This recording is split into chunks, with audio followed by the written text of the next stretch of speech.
بسم اللہ الرحمن الرحیم۔ حضرت احنف بن قیس رحمہ اللہ فرماتے ہیں، تین لوگوں کو تین لوگوں سے انصاف کبھی نہیں ملتا۔ نمبر 1 معزز آدمی کو کمینے اور کم ظرف انسان سے۔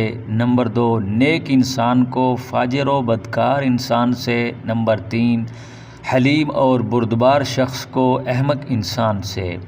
علامہ ابن تیمیہ رحمہ اللہ فرماتے ہیں کہ جب لوگ گناہ کے کاموں میں ایک دوسرے کے معاون و مددگار بنیں گے تو تعاون کرنے والے ایک نہ ایک دن ضرور دشمن بن جائیں گے۔